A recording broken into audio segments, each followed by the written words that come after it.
Danielle Hunter. And Brett, I think we know what your answer is. Do you? I mean, I thought about it, man. And listen, I would choose to be on an island with Teddy Bridgewater. Okay. There it is. And the sole reason is because if I'm going to die on an island with somebody, I don't want anyone else by my side except Teddy Bridgewater. Plain and simple. I don't care if he can't do anything. I can't do anything either. We're just going to sit there. We're going to talk. We're going to hang out. We'll live. We'll have a great 2 days. And then we'll die happily holding each other in the sand. And that is the worst thing I've ever heard. That is so bad. Your answer could not have gone any better than that. You could have at least provided some support for Teddy, giving you a chance to live. But no, you just accepted that you're going to die. I'm the president of the Teddy Bridgewater fan club. His nickname is Gump. Therefore, you'll catch some shrimp to eat or something. Look, anything. You guys can come up with all these hokey reasons you're going to select people based on their names and stuff. I'm just being hokey. Yeah, Sam said he was picking Danielle Hunter because his last name was Hunter. Well, that was what. It's just a bonus.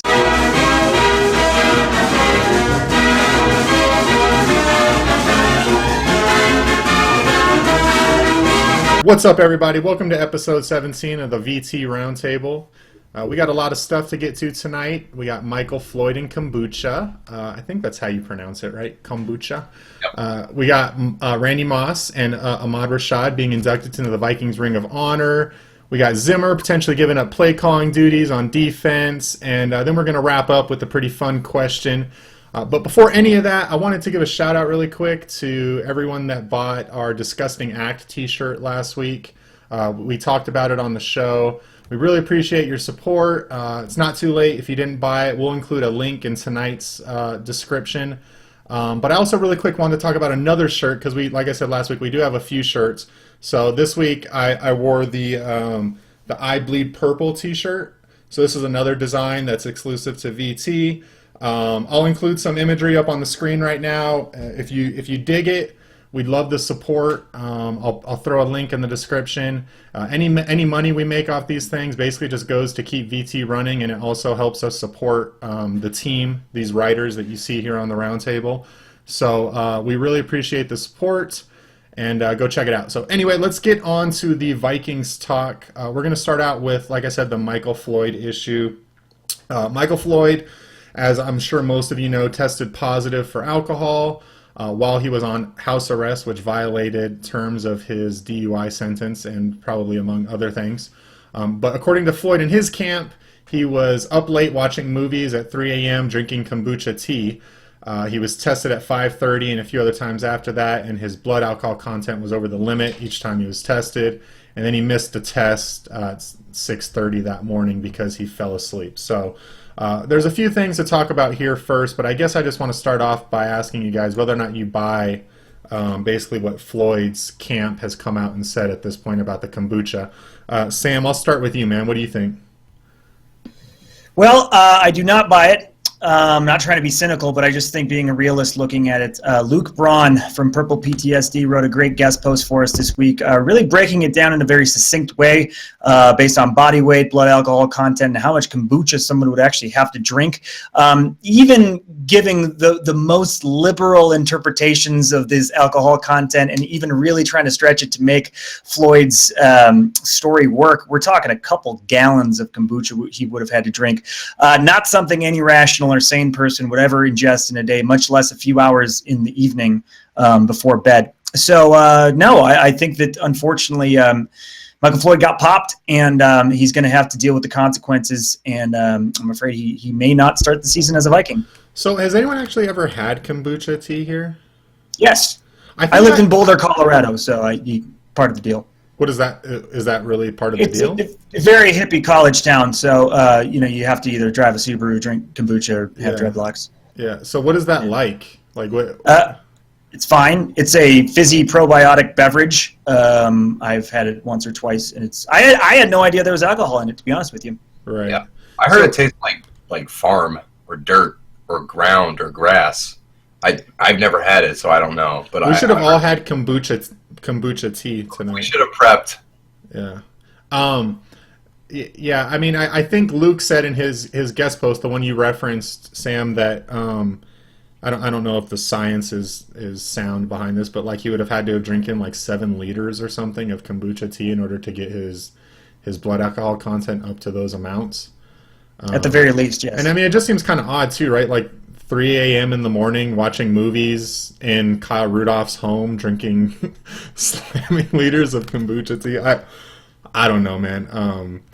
I don't know. I don't want to judge or anything like that. But what do you think, Drew? What do you think of this situation? Are you buying this whole story? I mean, I don't even really know. The one thing I kind of grasping onto right now is that the Vikings haven't done anything. You know, they haven't released him or anything or cut him or whatever, which kind of tells me that they're holding out and hoping that this comes back as kind of just a mistake, or it's proven that he, you know, was unaware or whatever. So, you know, I mean, I don't know. I don't really know. I'm sick of talking about Michael Floyd. I just want to play football. I was doing some prep before this show, and did you know this was 5 days before he was supposed to get off his house arrest sentence? Like, he was supposed to get off his house arrest sentence today. Man.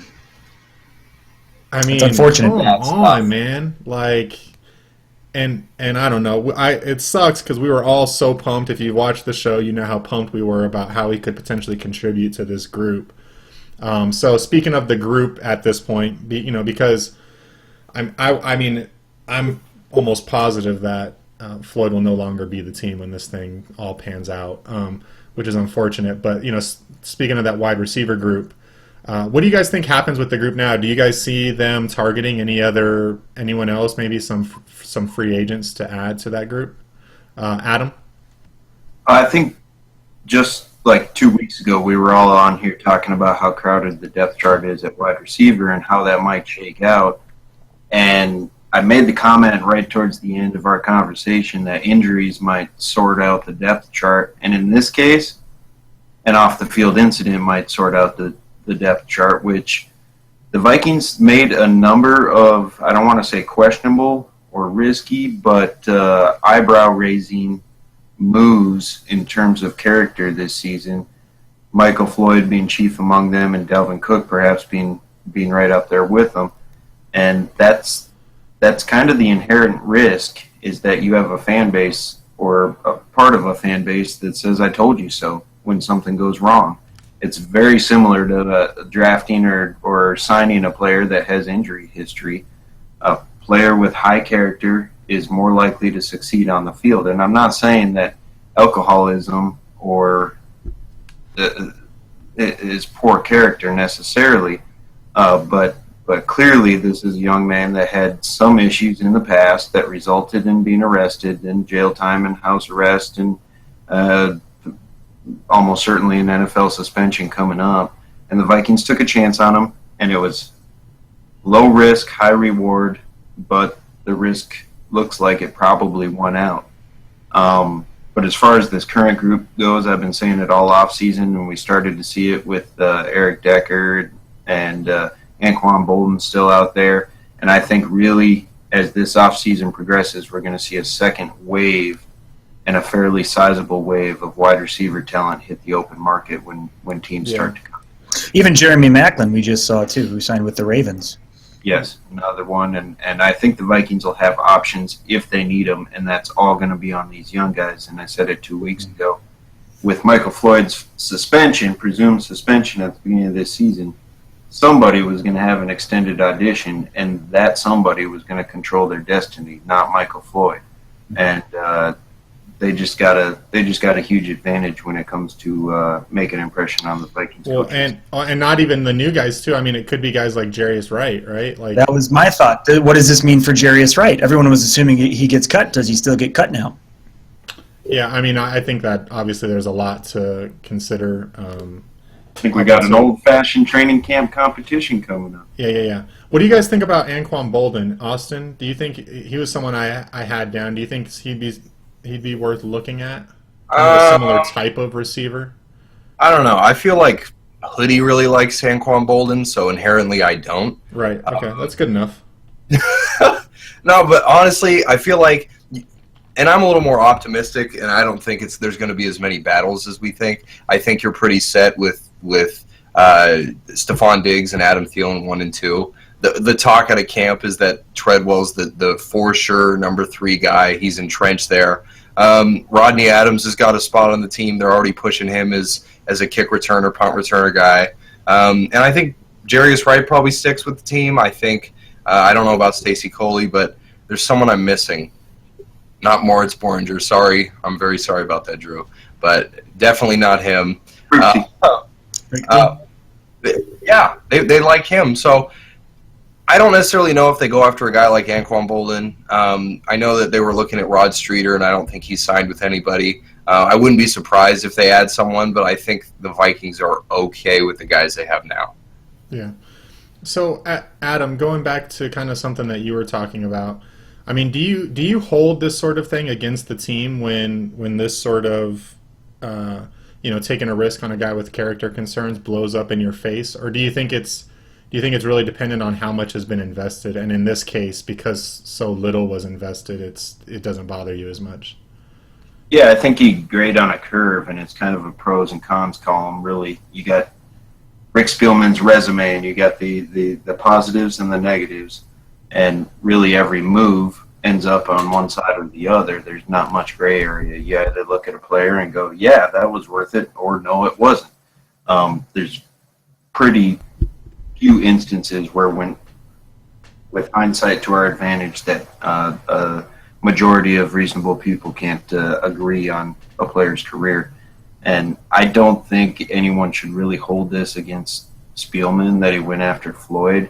I mean, it'd be kind of ridiculous since 95% of the fan base was clamoring for it. So it's easy to sit there with hindsight and poke at the move. But like I said, it was a very low risk, low investment move, and it had potential for high reward. And I think we're getting ahead of ourselves if we don't admit that it still does have potential for high reward. It's just a matter of getting all these facts, figuring out what happened, deciding what the NFL is going to do, decide if the Vikings want to cut bait and move on, or decide if they want to keep helping out someone who's had a string of bad decisions or bad luck or whatever the case might be, and try and get them to play some productive football. And we'll see how it all shakes out, but in the end, it's probably going to be fairly inconsequential if they cut bait, and still has the potential to be a big impact move for the Vikings moving forward if they decide to stick with them. Austin, was there something you wanted to say? I was thinking about it with the Michael Floyd situation, signing him to a 1-year deal, pretty low money, low risk, like Adam said. Do we think that the fan base would be pretty unhappy either way? Say they sign a guy like Decker who gets hurt 3 games in, and you lose out on that potential. I get the circumstances are completely different, but it's one of those situations where we clamor for a guy and they don't produce, whatever the circumstances may be. Sometimes I think that's just the risk you have to take as a GM. Like, there's always going to be free agent moves. Like, I think back to the Eagles signing Nnamdi Asomugha, the cornerback, Nnamdi, I forget his last name, but signing a guy like that, everyone loved the move, and then he turned out not to be the player that they thought, and everyone hated the Eagles for it. And then the same thing could be said for the Vikings. Everybody wanted Michael Floyd. I wanted Michael Floyd, and I'm not even that crazy about him. But it's one of those things where I think him getting the help he needs is more important to me, at least, than the potential that he could make a difference on the field. And I think part of that is I'm actually kind of comfortable with who's on the roster now. Yeah. Go ahead, Sam. There was essentially no risk. I mean, you guys are saying low risk. It seemed like it was even no risk. I was just That's looking why at. I don't understand how you can fault this at all. He took a shot. If it doesn't work out, who cares? I was just trying to look and see if I could find what information I could find on his contract. It says he got a roster bonus of about $230,000, but I don't believe Adam, you're kind of the go-to on that sort of thing. Roster bonuses don't hit right until I think the start of the season or something like that, right? Or, You make the roster. There can be a lot of nuances to that. but it's not a signing bonus, right? So, Right. Right. So I mean, I'm sure there were clauses in the way the Vikings worded the contract where they're basically not on the hook for anything after this. There certainly wasn't any guaranteed money, I don't believe, yeah, there wasn't any guaranteed money in this. There better not have been guaranteed money in there. Yeah, that'd be a terrible one. Yeah. So let's before I close this out, I just want to say really quick: do any of you guys hold out hope that this thing will actually work itself out and we'll see Michael Floyd as a Viking this season? Drew, go. Yeah, Drew, you were the only. I was kind of gauging by the facial or the head response. Well, you were the only one that said yes. I'm not comfortable with Laquan Treadwell being the third receiver. So have in you that seen way, Twitter? yeah, I'm holding up. Huh? Have you been on Twitter lately? Yeah, probably. Well, I don't know what you're referring to, but no, that's why you brought up Anquan Bolden. I was kind of like, yeah, let's do that. So I mean, I was referencing Twitter because Laquan Treadwell has been the talk of minicamp, and he's set Twitter on fire because he's been doing crazy. Cool. Well, I was just joking, Drew. That was a joke. All right, man. We're gonna move on to something a little bit more positive. Let's talk about Randy Moss and Ahmad Rashad getting into the Vikings Ring of Honor. So Randy Moss, I guess he was visiting the team for some other reason, and he had no idea that he was going to be told he was put into the Vikings Ring of Honor. So it was really awesome the way the Vikings covered it. He gave a really emotional speech where he talked about a few things. I thought some of the most interesting ones where he talked about how he wishes he could have spent his entire career in Minnesota. He praised the Will family for essentially not being about the money and also genuinely caring about the franchise, which I also think a lot of people took as a shot at Red McCombs maybe. And then one of the best highlights that everyone left talking about was when he was asked about Dennis Green, asked what I think he was asked what he would say to him right now if he could, and Randy Moss got rather emotional by that question, and it was kind of just a really touching moment. So what do you guys think about this, Austin? Well, I mean, I think we've said on the show how much Randy Moss means to us, and how I don't think any of us were happy with the way they parted ways, and he went to the Raiders and then went to the Patriots and had a killer 2007 season, how we wish that could have been with the Vikings. I think it was really cool. I don't think anybody expected that to happen so quickly. I remember opening Twitter and being like, wow, Randy Moss in the Ring of Honor. And we had just talked about it on I want to say a month or two ago on the Roundtable. It was funny to me. It kind of struck me as one of those things where we assumed that Moss had a bunch of ill feelings for the Vikings, and maybe that some within the Vikings organization had ill feelings, and it definitely didn't seem that way from the videos that got put out and from all the coverage and everything. It really seemed like this was a long time coming, and it was cool that the way they surprised him with it. And I'm not trying to dismiss Ahmad Rashad. I didn't grow up with him. It was cool to see Moss, emotional as he was, happy to return to the Vikings the way he did. Yeah, and we'll talk about Rashad in a second. We'll try and talk about Rashad. I don't know that any of us, were watching him play. Maybe Adam. I don't know. Maybe not. Sorry, I'm not trying to say you're old. I'm just trying to think of the timeline in my head. I'm really not sure. I only remember him from Inside Stuff. Yep. Yeah. Me too.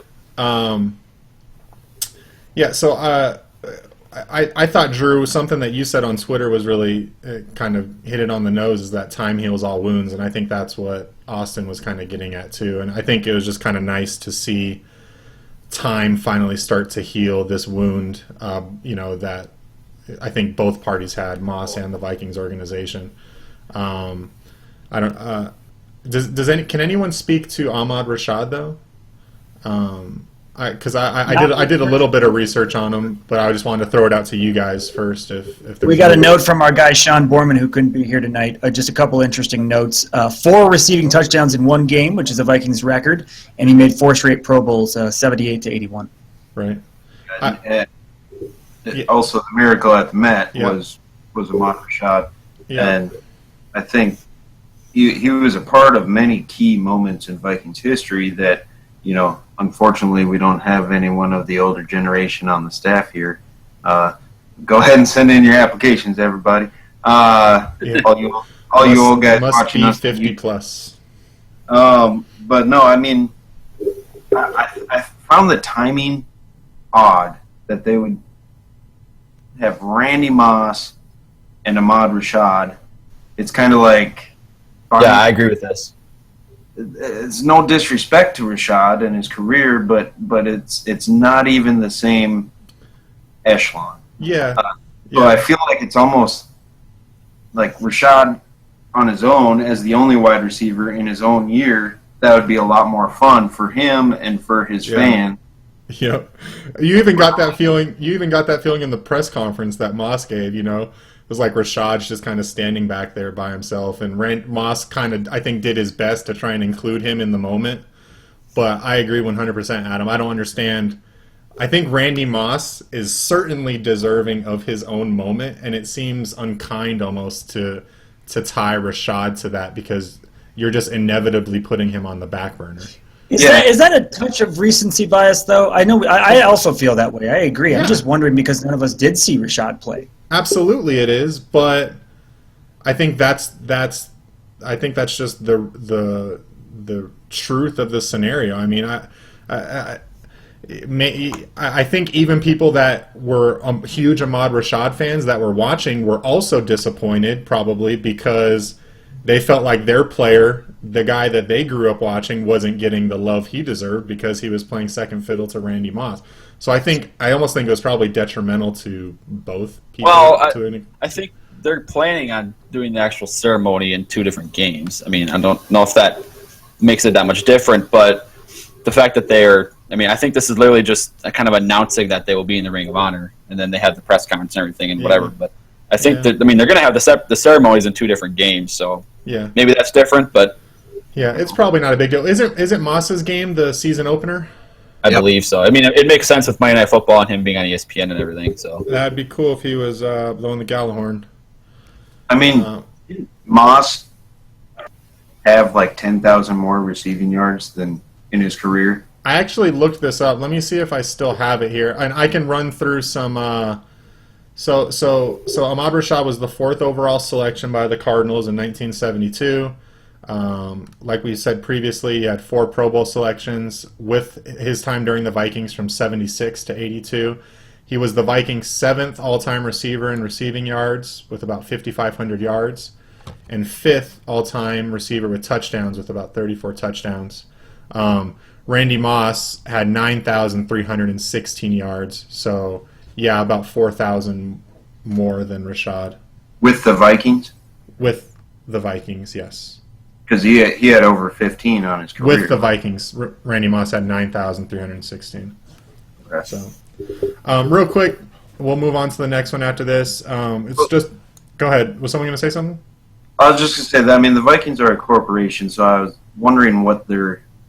When I see this disparity between the two, or at least what I perceive to be that, I'm wondering what their motivation is. And I really genuinely think that getting Randy in now is instead of waiting and time heals all wounds and everything.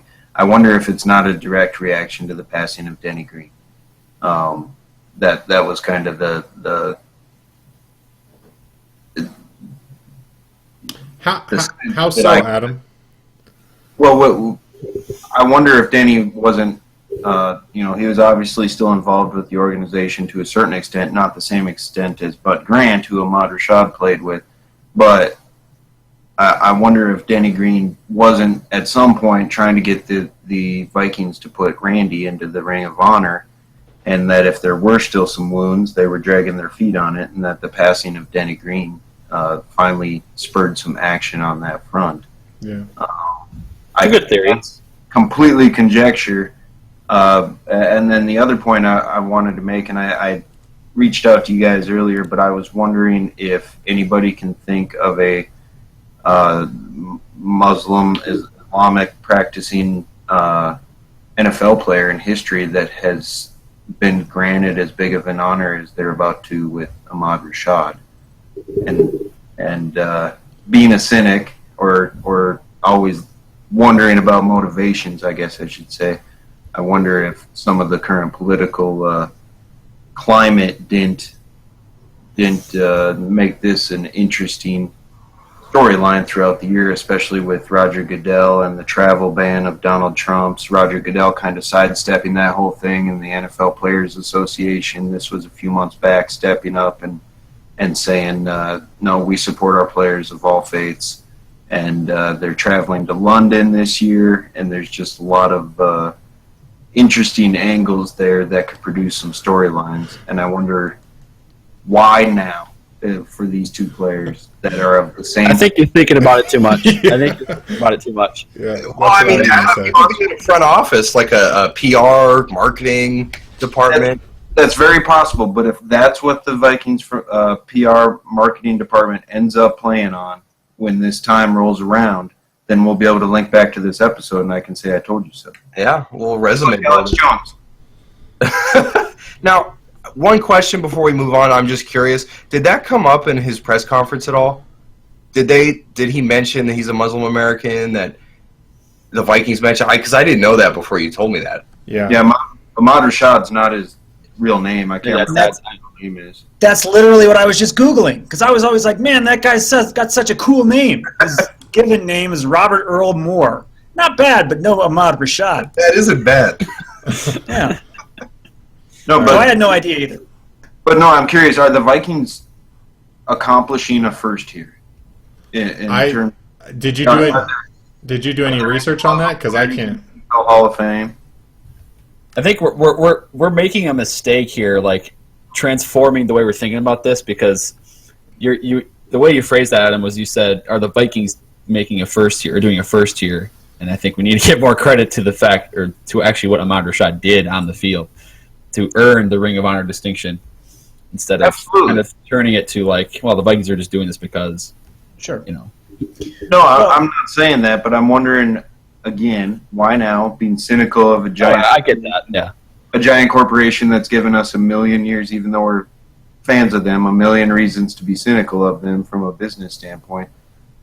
How is this going to be presented? Ahmad Rashad being inducted in the Ring of Honor. Will it be 100% about football, or will there be storylines just like we've seen with Randy Moss? But there's such a disparity right now. You go to Vikings.com, it's Randy, Ahmad Rashad, Randy in their coverage, and I don't understand. If it's truly about what he accomplished on the football field, why is that not on display right now? Stay woke. I think the reason that the website has Randy Moss on it is because people who watched Ahmad Rashad do not use the internet. Yeah, target audience. Unless you're watching this video right now, in which case we love you and we appreciate you watching this video. Comment. Yeah. Hey, Brett, didn't Randy just sign a pretty big extension with ESPN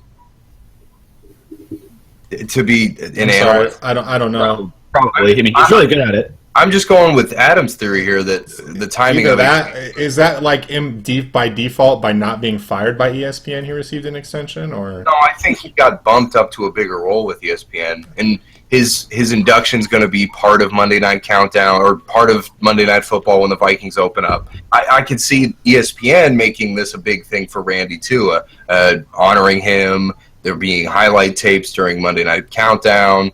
So I can see what Adam's saying with the timing of why the Vikings would choose to do this now. Now that I think about it, it's like, why did Randy not get his own announcement and press conference, and why bring Ahmad Rashad in at the same time? He's getting his own ceremony, guys. Like, I think I know.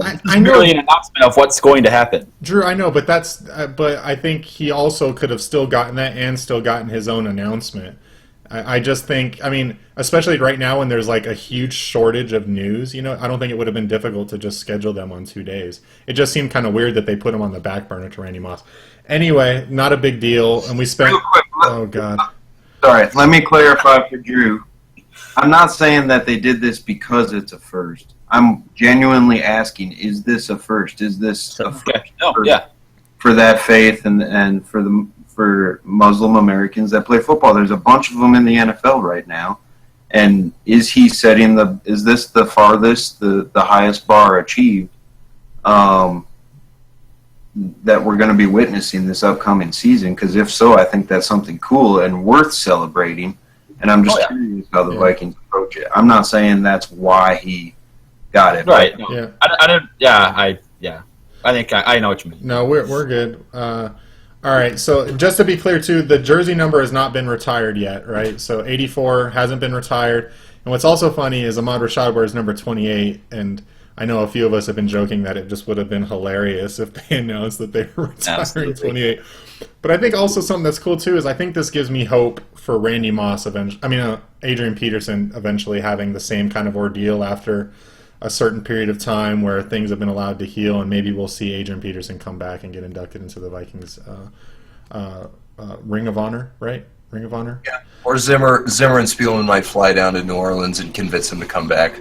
Or that. Yeah. All right, so next we're going to talk about Mike Zimmer. Zimmer held a press conference where he talked about how he basically took a step back and was kind of analyzing his performance. He talked about some of the changes he may make in the future.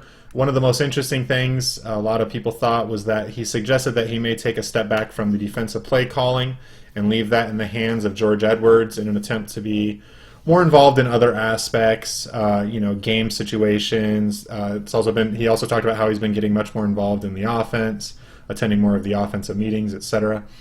So I wanted to talk about what you guys thought the impact on the defense would be. Drew, do you want to go ahead and start us off, since you guys also kind of talked about this on the ATL pod? Yeah, I mean, I think the perception of this right now is that it's kind of a good thing.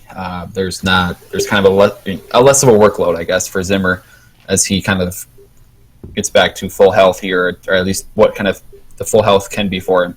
I'm a little skeptical of it, though.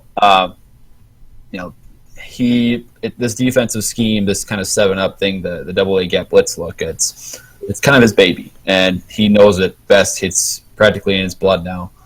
I'm way more comfortable with him calling the plays. I mean, though I get that Edwards stepped in very well against Dallas last year, I believe, but going off of that one game and then praising the whole thing when Edwards gets play calling, I think that's quite it's premature.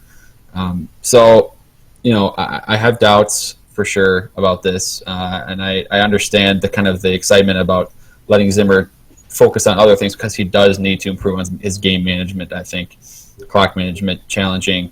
I don't think he's very good at it, to be honest. So I get it, but I'm kind of skeptical about this. Is there anyone that feels differently? Like anyone that? Okay, go ahead, Austin. Well, I mean, I don't necessarily disagree with Drew. I think anybody wants the guy who I think anyone who wants the guy whose baby it is, Zimmer, calling those plays. But my belief is that Edwards has a bigger role than any of us think. I don't think he's just Zimmer's assistant. I feel like he every week has a lot to say about the game plan, the calls. He's right by Zimmer's side.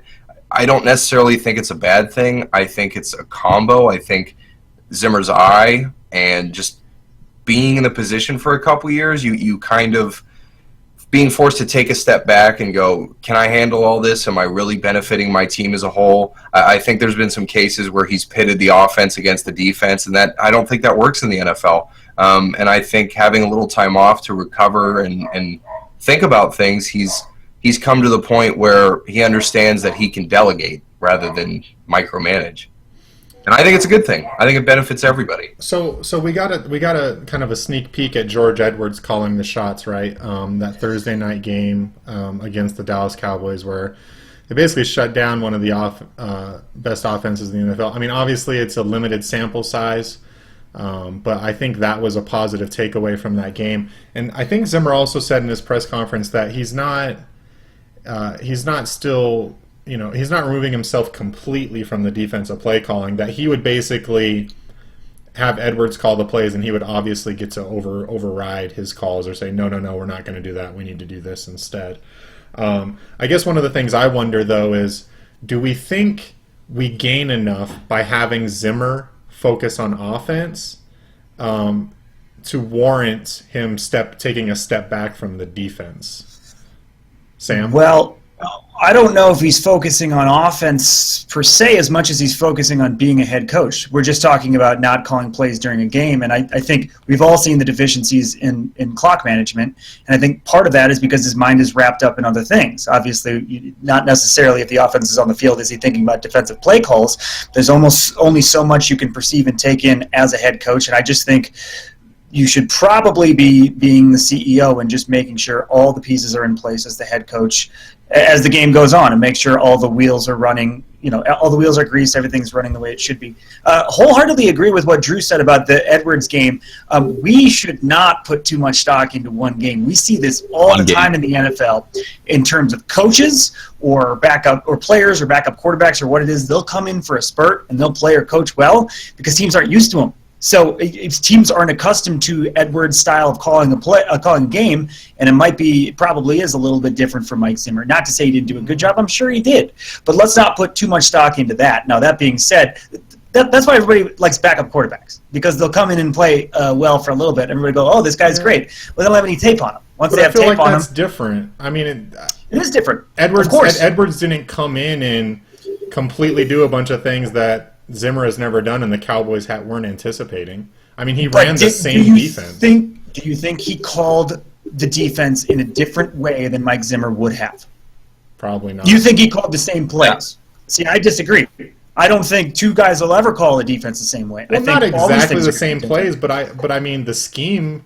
I'd have to go back and watch it, I guess, more closely. Of course the scheme's going to be the same. Of course. That's not what I'm saying. I'm just saying when you game plan for one thing, and if it's just slightly off, we'll see this happen in a lot of ways in the NFL, in all sports. You're not used to it. You take some time to adjust. No, he still had good players. They still played a good game. You still have to do that. I'm just saying I don't want to put stock into, George Edwards is the guy because based on the Dallas game. That being said, I still think it's more important for Zimmer to focus on being a head coach rather. I said the same thing, a limited sample size. You can't read into it too much. Sure. I guess I just don't necessarily agree that it's like I don't think your comparison to being like a backup quarterback coming in is necessarily the same thing. Well, but the backup quarterback's running the same offense. Right, but he has a completely different skill set potentially than the quarterback he's replacing. Yeah, but I mean you're a coach. You're on the sideline. I don't know. Yeah. I like the way you think, Sam. This is really good. Whatever. Dude. I don't know. No, I mean I think we're in agreement. I don't know. Yeah. Well, I think we see that with head coaches too. When head coaches get fired mid-season, I actually noticed it the most, where the team will go blow the doors off the next 2-3 games. Where everybody will go, they might need to hire this guy full time. Then they'll finish like crap because the team sucked from the beginning. Or they will hire him, and then he'll be horrible when he's in a full-time role. Exactly. Sure, I got you. Jason Garrett. I mean, I guess, Adam, let me ask you a question, Adam. Do you think there's any possibility that the defense gets better with George Edwards calling the plays? Yes. Okay, hold on. But from a play calling standpoint, not an improvement in player standpoint. Well, here's the thing. Something happened last season, mid-season, and the defense got worse. And it wasn't the same thing that happened to the offense in terms of starting out with a terrible offensive line and then just having hand grenades go off in the locker room and destroy everybody. The defense, they weren't that riddled with injuries like the offense, and something happened and they got worse. They got noticeably worse to casual fans that don't have advanced stats or PFF rankings or whatever. They got bad at some points with Mike Zimmer at the helm. And that was probably, other than the offensive line, the biggest concern that we all had when Week 17 closed out at the end of last season. It was troubling to see. Now, who among us is better to diagnose what happened than Mike Zimmer is? I mean, if he's watching these games and he's self-evaluating, I trust the man who's the defensive genius that you think he is, Brett. I do not like this take. To sit back and say, I think I can fix this, and I think I need George Edwards' help. Just real quick, I want to welcome back Austin. He unplugged his computer with his foot. So good one. Welcome back, Drew. Austin. Why don't you like that take? Well, it's not that I don't agree with it. I mean, you have to agree with that, but like, I'm not. I've had run-ins with people on Twitter about this too, where like, just because Mike Zimmer says something, I'm not going to agree with it all the time. Like I'm not legally obligated to agree with Mike Zimmer 100% of the time. And I'm not saying that you do that, Adam. I'm just saying I personally don't agree with, saying something just because Mike Zimmer did, And I was more directing that at Brett. I mean, if he's that infallible of a defensive genius, then him making this decision should be the right decision, right? Did I say that? I don't even think I said that. Did I? Well, say that's kind of your argument. Implied it. I don't know. I'm confused now.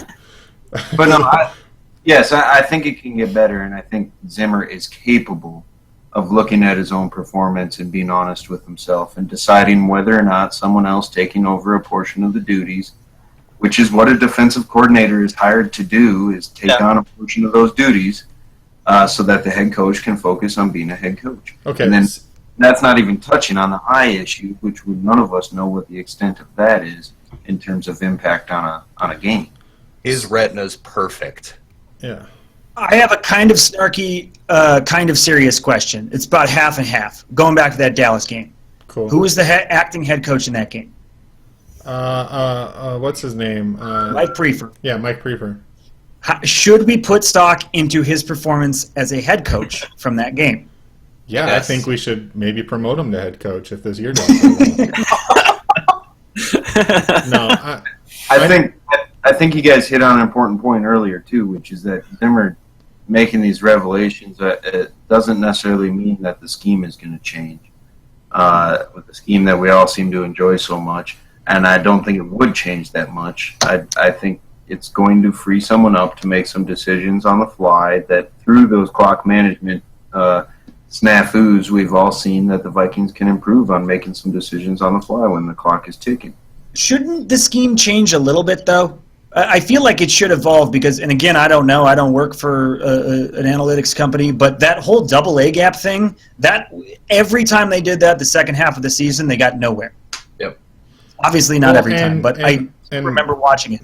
that's the way it goes in the NFL. I mean, you introduce a new scheme, the offense adapts to the scheme, and then you have to adapt your defensive scheme. It's a constant chess match, So I'm confident that Zimmer can find a way to bounce back and fix that issue. But I also, Drew, I'm looking at you. I don't want to sound like, because I do agree with you that I feel like we all love Zimmer, but I do believe we put him on this pedestal sometimes where he can do no wrong. And that's how I wanted to close this up. So Zimmer has had his time to reflect on his performance.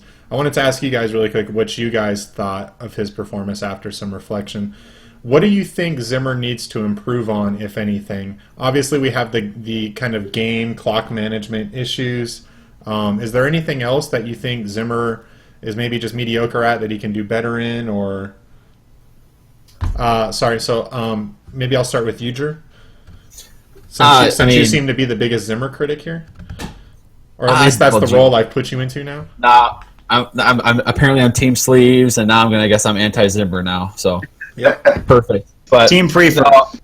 Team Prefer. I think back to that Detroit game last year at home where he not only did he call a timeout too early, allowed Detroit 20-some seconds after the Vikings scored and took the lead.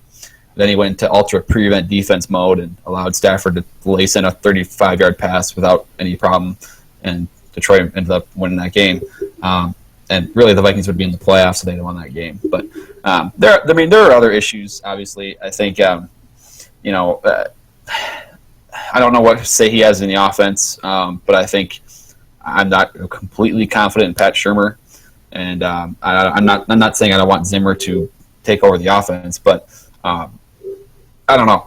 I think mainly the clock management, the kind of the challenging too. It seems like he doesn't have a good control over when to challenge. And then again, I don't really agree with this whole play call switch, and I get it, but I'd rather have Zimmer still play call and calling the plays. Is there anything else besides the clock management situational stuff that bothers you guys? And I guess what I want to ask specifically is, do you guys ever feel like he has like an issue with actual team management or player management? Because I feel like sometimes we get these comments from players that are like really snarky comments about his leadership style, where maybe it rubs people the wrong way. And winning a winning team always kind of, hides those things under the rug. But as soon as the team starts to do bad, those issues come to the forefront really quick. And I always worry that we're going to eventually see those sorts of issues with a Zimmer-led team where the team starts to rebel against him and maybe doesn't respond as well to his coaching style when stuff hits the fan. What do you think, Austin? You're kind of shaking your head.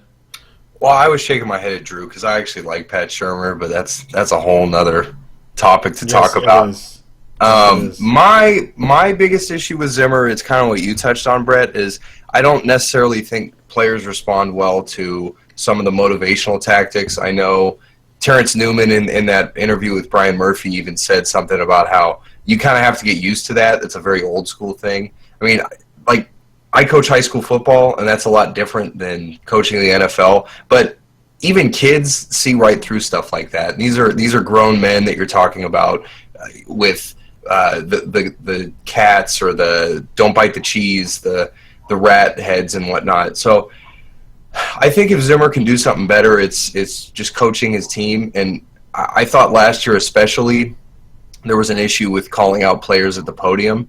I felt like he singled out people and kind of pointed the finger as head coach, and I just don't think that flies well with a group of veterans and on a team that's started 5-0 and ended up 8-8. I feel like there was some division. Not anything that's going to harm the team long term, but I feel like last year in a bubble it was a real problem for the Vikings. Right. It's an excellent point about calling players out. He did that on multiple occasions. Yeah, that's kind of been his MO for a while, and again, I think you can do that sort of thing so many times, and then you do it to the wrong person, and that person has some leverage in the locker room, and then maybe you start to have some issues on your hands. What do you? Oh, sorry. Go ahead, Sam. No, and everybody responds differently to types of coaching. Some guys probably respond really well to that sandpaper, rough and tumble Mike Zimmer F-bomb thing, and some guys probably don't. And so I don't know how many coaches are able to walk that line, and I don't know if Zimmer is or not. It just seems like he's not. Yeah, I'm sure it's very few. And just the other thing, I know we kind of joke about it, and it was definitely blown out of proportion at the time, but that mutiny thing against the Packers, something happened there. We don't know what it was exactly. We don't know how long it lasted. Something happened. Veterans, Terrence Newman was a guy who was involved. Didn't Newman talk about that at all? Was there any additional info on that from his interview that I think Sean wrote an article about?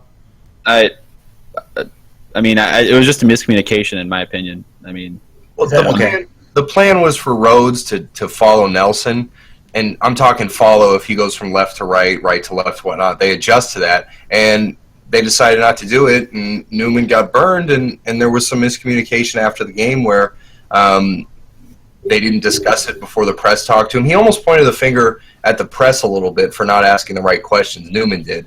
I think something happened, but again, he wouldn't have been back if it was that bad. Or he wouldn't be offered a coaching job if something serious had happened. So it was way blown out of proportion. And we know that Newman is one of Zimmer's favorites. So yeah. Adam, is there anything you want to do to wrap this up? Anything you want to add or? Yeah, I'd just say that anytime you got 60 guys reporting to one guy, and more than 60 guys if you count coordinators and assistant coaches, there's no way 100% of everybody is going to respond to Mike Zimmer or Leslie Frazier or Brad Childress or Tom Coughlin or Bill Belichick or Pete Carroll or any of the other Super Bowl winning head coaches. You're never going to cast a wide enough net to motivate properly to make the masses happy that you're the proper motivator. That person doesn't exist. It doesn't exist in the political world, in the military world, in the private sector. There's nobody that is perfect at motivating everybody. And I think some of that stuff gets blown out of proportion when you start to lose. And it hides when you start to win. And questioning Zimmer's motivational tactics when we're getting our information from Drudge Report or not Drudge Report, Deadspin on stuffed animals and whatnot. I don't know. I mean, really best information you can take is what the players are saying publicly, and what they say publicly might be canned. So you just don't know what's going on, and it's a tough thing to judge. Yep. Motivational ability. Well, absolutely, and I totally agree with you that you're never going to get everybody on board, and you're never going to be able to reach everybody. My big thing is just, I think effective leaders understand that different people need to be addressed, and different people need to be communicated with in different ways. And I think that's what a really good leader is, understanding how to communicate to a different type of person. Mike Tice, for all of his faults, I think was very good at that. Mike Tice used to have meetings with his staff just about that and say, some guys respond to this coaching, some guys don't respond to this coaching as well. We need to keep that in mind. We need to remember that. I agree. Two important things I want to say really quick too. That whole stuffed animal thing, I think that was sort of questioned whether or not how much of that was actually true, and I think you kind of spoke to that too, Adam. And the second thing too, I don't want this to come off like we're just, dragging Zimmer across the coals here. I mean, like, we all love Zimmer. We think he's a great head coach. I just want to put that out there so we don't, in the comments, which you guys should comment because we respond to every comment, but I don't want people to think like, oh, there's these 5 Zimmer haters and they're going off the rails on Zimmer the whole episode. We love Zimmer, but yeah, and Zimmer. I mean, Drew is the Zimmer hater, so direct all your comments at him. So I just wanted to make that known because we were talking about a lot of negatives there, but the point was Zimmer was reflecting on what he could do to improve. So I thought maybe we could do the same, in our opinion. Drew is so smart as a Vikings fan. He just doesn't get his hopes up overly high about anything. He just remains right here. I can't believe you guys haven't learned that yet. Yeah, you were talking about that on your podcast, Drew, and you were saying, you always lean pessimistic, and I think you said you weren't sure why you did that, and I was sitting there listening, and I was like, I know why. It's because you're a Vikings fan. Like, that's why you lean pessimistic. Well, then why don't you do that? I do that. Brett's probably the most pessimistic here. Yeah. Sometimes I can't help the facade, man. Really excited about the head coach we got, and then he's got patches on his eye and he's missing games, and it all goes down. Yeah, or you think you have a franchise quarterback, and then God comes down and says no, or that. So anyway, God does hate the Vikings. God hates the Vikings. All right, we love you, Teddy. Shout out to Teddy. We're gonna wrap up this episode doing something a little different. We kind of been talking as a group about trying to have a little bit of fun with these and close out or start out with a question that maybe is not directly football related. However, this one is kind of football related in a sense. So goal here was just to kind of have a little bit of fun. So this week our question is, what current Vikings player would you want to spend your time on a deserted island with? And there's really no criteria other than it needs to be somebody currently on the Vikings roster. But I'm going to start out with Drew because I have a feeling that his person isn't. Drew, who would you take on your deserted island? Yeah, you caught me on that one. I wanted to say Jim Kleinsasser, but then you said an active player. Well, go ahead and tell us why Jim Kleinsasser really quick. Just for fun. On a deserted island, so I think in this circumstance you're trying to get off the island, right? Like, you're doing what you can to get off, and right? If that's what you'd be doing, maybe some people would think they're in paradise and they just want to chill with whatever they're with. See, with Jim, he would be like, he'd be all about the team, about both of us. He'd do his job to get us off the island. He wouldn't complain about anything. He'd just do his job, do it quietly, and not showboat about it, not make it all about him. He'd get the job done. And so we get off the island, we get back to our lives. That's how it would work out. So you're taking Kleinsasser simply for the fact that he's very resourceful and he's a team player. Yeah. Okay. Gritty. So love grit. That was great, but it's not allowed. So who would your actual player be? Okay, well, the same mold, David Morgan. Yeah. For the exact same reasons. He was someone that crossed my mind too. I just feel like I don't know enough about him. I feel like the only thing I know about him is he was the guy that was fishing when he got drafted, right? Right. Or was that Plus, both Kleinsasser and Morgan have that deserted island look about them. Right. So they got the beard. That also is part of it. Yeah. Yeah, which we see you're trying to bring into. Yep. All right, who wants to go next? Who's got their deserted island mate picked out? Let's go, Austin. Let's go, Austin. Sorry, Adam. Oh, okay. I thought about this right before the show, and I think my guy would have to be I'm more of an offensive guy, but my pick would be Harrison Smith, just because, one, I feel like I could learn a lot from him. Two, he's pretty soft-spoken, mild-mannered. I feel like we'd get along. He probably gets along with everybody. He knows how to fly a plane, so if we built a raft or a plane or something, I think he could figure out how to get us off the island, kind of off Drew's point. And I feel like he's just a really smart guy, and I'd probably want to have a conversation with him. Wait, so he can fly a plane? He is a pilot. That's right. I vaguely remember that now. Yeah, so we could build a palm tree plane and get ourselves off the I don't think that's the way it island. works, but Got that Notre Dame education. Yeah. okay. Anyway, That's a good point. you made my choice. Okay, I think that's fair. Adam, I think you were going to go before I called on Austin, so go ahead. There you go. So, someone touched on fishing earlier, but I think if you're stranded on an island, you got to be able to survive, which means you got to be able to eat, which means you got to be able to fish. So I'm taking Brian Robinson. Right. He's master fisherman, and also, in addition to the fishing skills, one hell of a cool Viking. Very underrated in terms of, I can remember when he was drafted back in 2007, so it was like 07, 08, 09, somewhere in there, a couple years. Scout.com, the Viking Update, their website, he used to go on there and just host live chats, like back before live chats were cool even. And they were like cutting edge technology. And he'd just sit there and answer questions with Vikings fans on like a Friday night, every week. Yeah. And it was kind of unprecedented access for a fan to just sit there and chat with one of the players. And that was before he stole Ray Edwards' job. It was pretty cool of him to do that. He just seems like a genuine good guy to hang out with. I'd have a beer with Brian Robinson and get some fish with him. It's a good pick. Good pick. Yeah. Sam, what about you, man? Well, I'm going to stay on the defensive line, and my pick would actually be Daniil Hunter.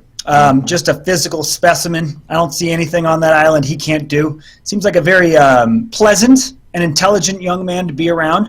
And his surname is Hunter. So you know that he comes from a lineage that can provide for the family, which is now he and I in this scenario on this desert island. So I'd go with Daniil Hunter. And Brett, I think we know what your answer is. Do you? I mean, I thought about it, man. be on an island And listen, I would choose to be on an island with Teddy Bridgewater. Okay. There it is. And the sole reason is because if I'm going to die on an island with somebody, I don't want anyone else by my side except Teddy Bridgewater. Plain and simple. I don't care if he can't do anything. I can't do anything either. We're just going to sit there. We're going to talk. We're going to hang out. We'll live. We'll have a great 2 days, and then we'll die happily holding each other in the sand. And That is the worst thing I've ever heard. That is so bad. Your answer could not have gone any better than that. You could have at least like provided some like support for Teddy at like giving you a chance to live, but no, you just accepted that you're gonna die. I'm the president of the Teddy Bridgewater fan club. His nickname is Gump, therefore you'll catch some shrimp to eat or something. Look, Anything. you guys can come up with all these hokey reasons you're going to select people based on their names and stuff. I'm just being hokey. Yeah, Sam said Mine he was was. picking Daniil Hunter because his last name was Hunter. Well, that was what. It's just a bonus. Just a But bonus. I feel like he'd be a natural hunter. He'd grab stuff with his hand. He'd be a great hunter. Thank you, Austin. Yeah, exactly. It would work. Yeah, just because you have arms the size of a truck means you can catch a wild boar, right? Although no, but he's fast and agile. Come on, you've seen that you know man what? play. He is. Yeah, Although he is really nobody's- quick off the edge. So. Someone should have said someone should have thought about it the other way, like Linval, because if I can, if things go bad, I can eat him for like months. That's true. That's good. No, look, I wasn't trying to sugarcoat mine. I was just being real with you guys. Like, if we're on the deserted island, we're probably gonna die anyway. So I might as well enjoy my time there and hang out with Eddie Bridgewater, and we can talk about how much we hate Sam Bradford. No. That is such a bad mentality, You Brett. would. I'm just You playing. would do that. I'm just playing. I hope people know out there that I'm joking. I was gonna ask you guys really quick if I opened it up to Vikings of all time. I'm not going to let you change your answer, but I was just wondering how many of you would supplant your current pick with Jared Allen?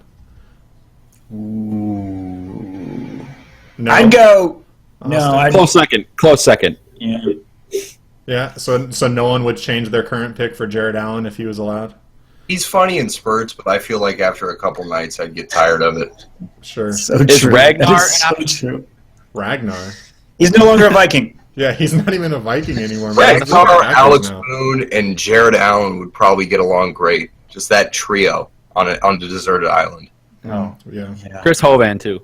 Hovan, yes. Yeah. If I select TJ Clemmings and he's on an island with me, that means he can play, right?